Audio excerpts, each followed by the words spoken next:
reason I got into this apartment wasn't because of my credit, because my credit fucking sucks, okay?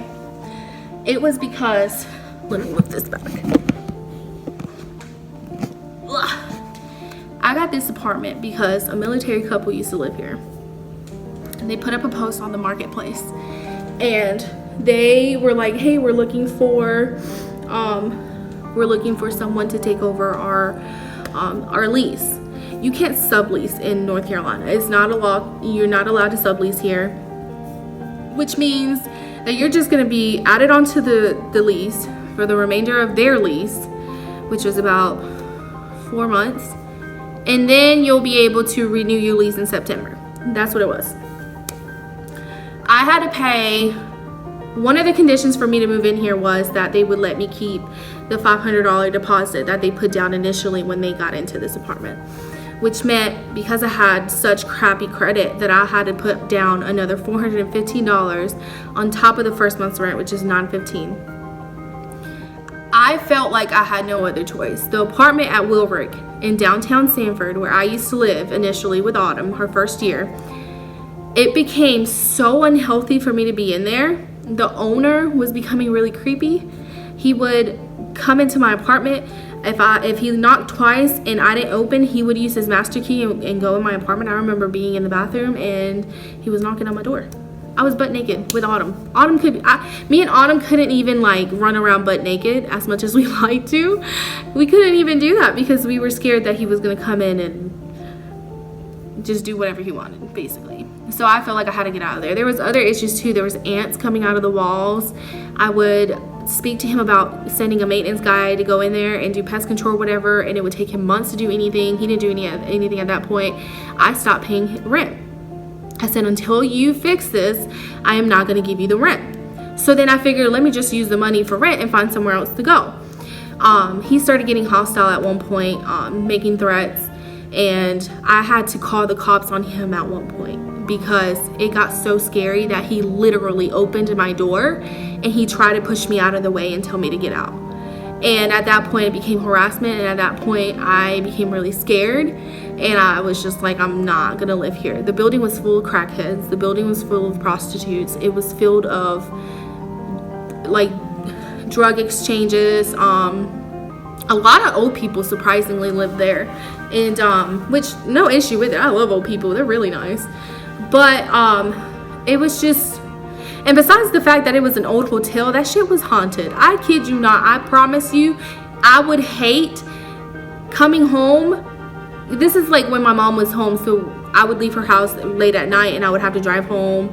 And then I would hate coming home because in the middle of downtown it's super quiet after like 10 o'clock. And to go inside of a haunted hotel, it gave me the jibbies. Like, you would get such an eerie feeling. So I was just ready to get out of there. But anyways, back to I just jumped from one story to another. Anyways, yeah, I got in here because I got added into a person's lease, and then I was able to put down an additional $415. I did that because at the time I worked at a very, very huge company, which I'm not gonna name because they already get enough marketing as it is. But they were paying me very well to be only there for 4 months. They were paying me very, very well. And so I had the money at the time. But besides that, I was also having issues with cars. I was having issues with sitters bailing on me. I had a sitter steal $400 something from me at one point. This is like never ending struggle for me. So I learned to just keep it moving. I learned to not question God. I learned to not let these struggles that keep popping up into my life knock me down and allow me to just stay down, because that's what it was doing to me from the very beginning. I started feeling like a failure. I started feeling like a horrible mom. I was considering handing Autumn over to her dad at one point because he's military. He has no other choice but to be responsible, and he has no other choice but to pay his bills and have a roof over his head. If not, he gets in trouble because they literally look at how you're taking care of your money. So I got to the point where I was like, Autumn's better off with her dad. I got to the point where I was beating myself up because holy shit, I have an almost 1-year-old at this point. How can I take care of a 1-year-old if I can't even pay my bills? If I can't even find a place to live? And some of you guys are probably going to be like, well, where's your mom? Where's your sister? Why weren't they helping you? Blah, blah, blah, blah, blah. Listen, at the time, I was going through so many things mentally that I thought that everybody was my fucking enemy. I thought that everybody that was trying to suggest any advice or anything like that regarding Autumn, regarding my job, regarding how I'd spend my money, regarding anything in my life, I thought they were against me. I genuinely thought that my mom and my sister were against me. So I would push them away constantly. And that was like the worst decision I ever made in my entire life because it made it harder on me. But then, fast forward a few years later, and thank God that we're not in that spot that we were before, because I don't know where I would be without my sister and my mom. So bear with me, because at this point the video turns into a sad one, but it's honestly because I'm so grateful for having the mom and sister that I have in my life. They've done so much for me at this point. They've helped me raise Autumn. They've taught me how to be the strong, independent woman that I am today. I honestly don't know what I would do without them, so I just wanted to say thank you to my sister and my mom. And you guys are probably crying at this point, and I don't know why, but you guys are very emotional. But keep watching the video. It's gonna go from like happy to funny to sad. It's just a roller coaster of emotions, so just bear with me, guys, okay?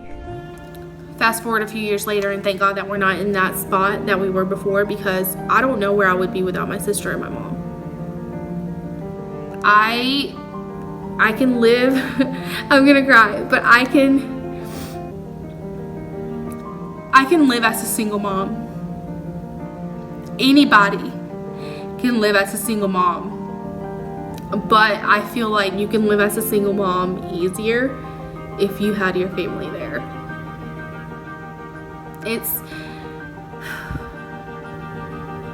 I feel like if my sister wouldn't have randomly said, hey, let me take care of Autumn, then I would go crazy.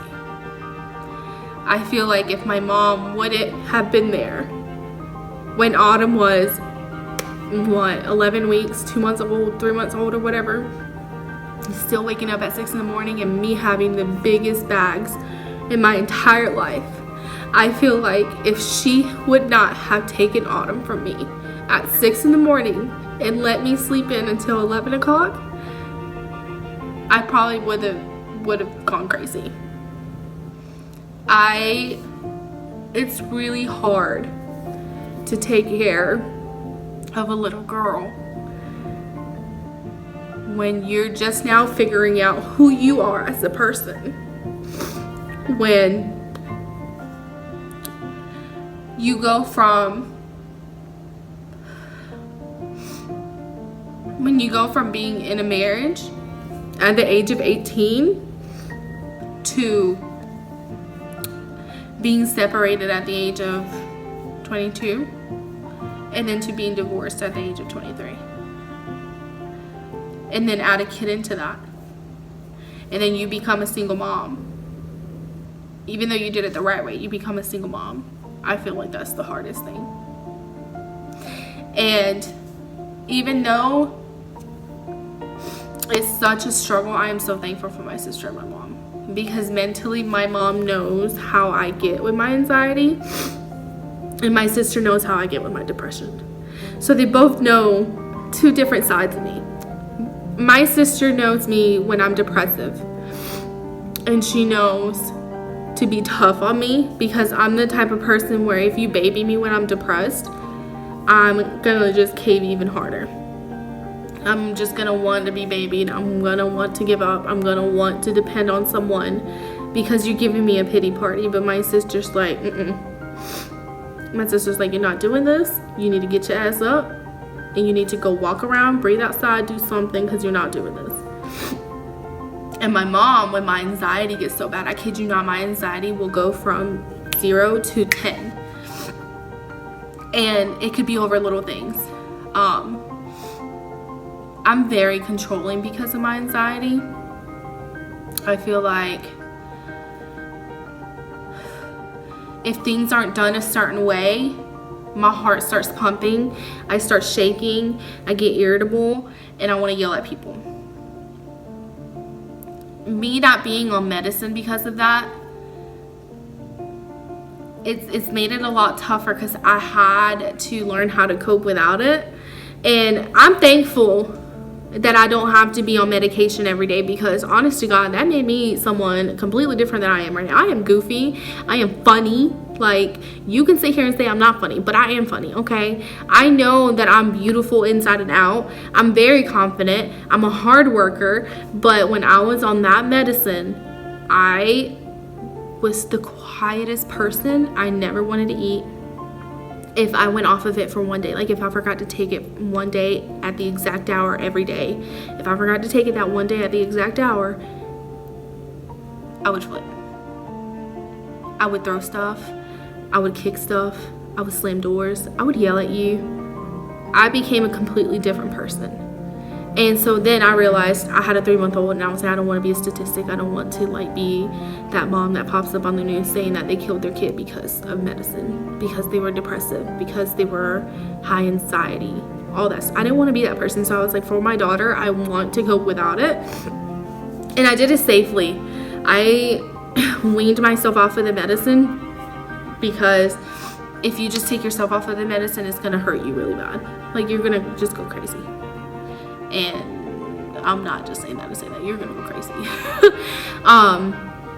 But yeah, this video turned really, really sad. I'm glad I was able to say this, because I don't think I've always told my sister and my mom thank you for everything that they've done for me, but I don't think I've actually like sat down and like expressed how I felt and actually took ownership. I think I've taken ownership before, but I don't think I've actually like kept taking ownership. I felt like this needed to be said. My sister keeps saying I need to write a book, because every time I'm up, something gets in the way. But they say don't make plans, because God will laugh at you. And that is right. God will laugh at you. Like, the only plan that God didn't laugh at me at was when we planned Autumn. That was the only one. We planned Autumn from the beginning. And he didn't say, haha, try again. He literally was like, okay, this is really what you want. You're going to have it, but you're going to have it with struggles. And that he ain't lying about, because your girl's struggling every day.